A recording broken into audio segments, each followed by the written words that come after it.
Hello viewers, అందరికీ నమస్కారం. Passion and fashion by Sindhu ఛానల్కి స్వాగతం. మీరు కనుక నా ఛానల్ని ఫస్ట్ టైం విజిట్ చేసినట్టయితే సబ్స్క్రైబ్ చేసుకోండి. అలాగే మోర్ వీడియో అప్డేట్స్ కోసం పక్కనే ఉన్న బెల్ ఐకాన్ని కూడా యాక్టివేట్ చేసుకోండి. రెగ్యులర్గా తినే బ్రేక్ఫాస్ట్ ఇడ్లీ, దోశ, ఉప్మా ఇలాంటివి కాకుండా ఒక్కసారి నేను చూపించబోయే ఈ అటుకులతో ఉత్తప్పం రెసిపీ ప్రిపేర్ చేసుకోండి. చాలా హెల్తీగా ఇన్స్టెంట్గా ప్రిపేర్ చేసుకోవచ్చు. చాలా టేస్టీగా ఉంటుంది. లేట్ చేయకుండా రెసిపీ చూసేద్దాం.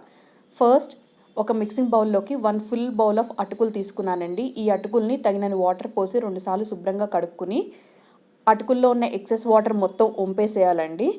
వంపేసి అటుకులను అదే గిన్నెలో ఉంచేసేయాలి. ఇప్పుడు మీరు ఏ గిన్నెతో అయితే అటుకులు తీసుకున్నారో అదే గిన్నెతో ఫుల్ బౌల్ ఆఫ్ సెమోలినా అంటే బొంబాయి రవ్వ, ఉప్మా రవ్వ అంటారు కదా, అది వేసుకోవాలి. అలాగే అదే బౌల్తో 1 ఫుల్ బౌల్ ఆఫ్ పెరుగు తీసుకోవాలి.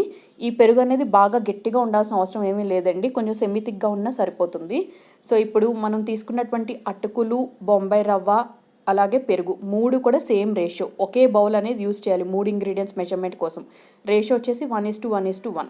సో ఈ 3 కూడా తగినన్ని వాటర్ అనేది పోసి ఒకసారి బాగా కలుపుకొని మూత అనేది పెట్టేసి ఒక 15 to 20 మినిట్స్ పాటు రెస్టింగ్ టైం అనేది ఇచ్చేసేయాలి.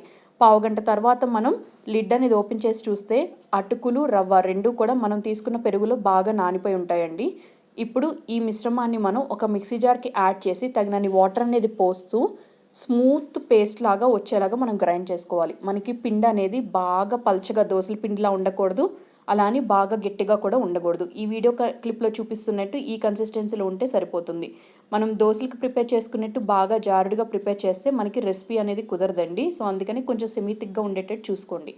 సో తర్వాత మూత అనేది పెట్టేసి పిండి మొత్తం పట్టుకున్న తర్వాత ఆ మిక్సింగ్ బౌల్ మూత అనేది పెట్టేసి ఒక 10 మినిట్స్ రెస్టింగ్ టైం అనేది ఇచ్చేసేయాలి. 10 మినిట్స్ తర్వాత మూత అనేది ఓపెన్ చేసి ఈ రెసిపీ ప్రిపరేషన్కి అంటే ఈ పిండికి ఎంత సాల్ట్ అయితే అవసరం పడుతుందో టేస్ట్కి సరిపడా సాల్ట్ వేసుకుని కేవలం 1/2 టీ స్పూన్ మాత్రమే బేకింగ్ సోడా అంటే కుకింగ్ సోడా, వంట సోడా అంటారు కదా, దాన్ని వేసి ఒకసారి బాగా కలుపుకోండి. మీరు బాగా కలుపుకుంటే ఆ బేకింగ్ సోడా వేయటం వల్ల పిండి అనేది మనకు కొంచెం పొంగినట్టు అంటే నురగలు లాగా కనిపిస్తూ ఉంటుంది. సో ఆ స్టేజ్ వచ్చే వరకు బాగా మిక్స్ చేసుకోవాలి. మీన్వైల్ స్టవ్ మీద ఒక తవా అనేది హీట్కి పెట్టేసుకోవాలి. తవా హీట్ అయిపోయిన తర్వాత ఒక 1 టీ స్పూన్ వరకు ఆయిల్ అనేది పోసి మీరు తవ్వాకు మొత్తం స్ప్రెడ్ అయ్యేటట్టు యూనిఫామ్గా తిప్పాలి.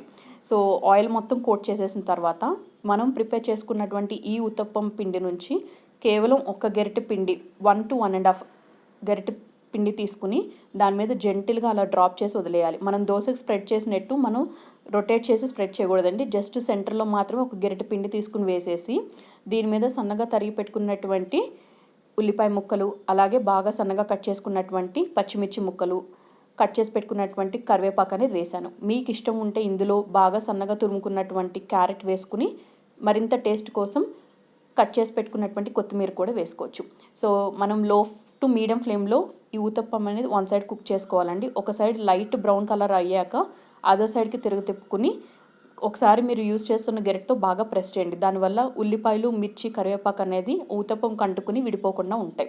సో మనకు అదర్ సైడ్ కూడా లైట్గా బ్రౌనిష్ అవుతున్నప్పుడు కుక్ అయిపోయింది అని అనుకున్న తర్వాత మనం ఫ్లేమ్ని లోలోకి అడ్జస్ట్ చేసేసుకుని కుక్ అయిపోయిన ఊతప్పంని ఒక సర్వింగ్ ప్లేట్లోకి డిష్ అవుట్ చేసుకోవటమే.